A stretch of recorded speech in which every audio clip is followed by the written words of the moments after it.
জনাব সিফাতুল্লাহ স্যারের আদালতে গুলশান থানার হত্যা চেষ্টা মামলায় 4 জন আসামিকে মামলার তদন্তকারী কর্মকর্তা আদালতে উপস্থাপন করে সোন অ্যারেস্টের প্রার্থনা করেন। আসামি পক্ষের আইনজীবীগণ আসামিদেরকে সোন অ্যারেস্ট নামঞ্জুরের প্রার্থনা করেন। বিজ্ঞ আদালত উভয় পক্ষের শুনানি শ্রবণ আনতে সন্তুষ্ট হয়ে এই 4 জন আসামিকেই সোন অ্যারেস্ট দেখান। বিজ্ঞ আদালতে আমরা রাষ্ট্রপক্ষে 4 জন আসামি, 1 নম্বর সেলিম প্রধান, তিনি আওয়ামী লীগের সক্রিয় নেতা ও অর্থ যোগানদাতা এবং ক্যাসিনো সম্রাট হিসাবে পরিচিত। 2 নম্বর আসামি শাহেদ আহমেদ মজুমদার, শেখ হাসিনার অত্যন্ত ঘনিষ্ঠ ফ্যাসিস্ট সরকারের সাবেক শিল্প প্রতিমন্ত্রী কামাল আহমেদ মজুমদারের সন্তান তিনি, এবং তিনি আওয়ামী লীগের অর্থ যোগানদাতা।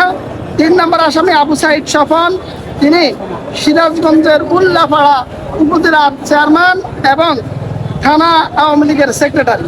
4 নম্বর আসামি সজল ঘোষ, তিনি শ্রীনগর ঘুলগড় মুন্সিগঞ্জের স্বেচ্ছাসেবক লীগের একজন সদস্য।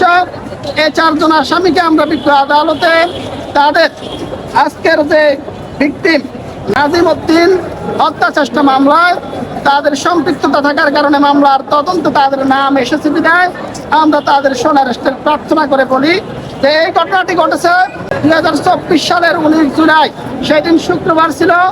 সেই দিন সারা বাংলাদেশে নিরস্ত্র বৈষম্য বিরোধী আন্দোলনকারীদের মধ্যে 120 জনকে গুলি করে হত্যা করা হয়েছে।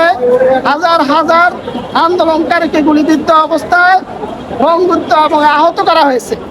মাননীয় আদালতকে আমরা বলেছি যে এই দিনই সর্বপ্রথম অটোমেটিক মেশিন গান থেকে সেনাবাহিনীর, পুলিশ, বিজিবি, র্যাব, শেখ হাসিনার অনুগত এই সমস্ত ফ্যাসিস্টের বাহিনী এই নিরস্ত্র আন্দোলনকারীদের উপরে অটোমেটিক মেশিন গান থেকে সবচেয়ে বেশি এবং প্রথম গুলি বর্ষণ করে।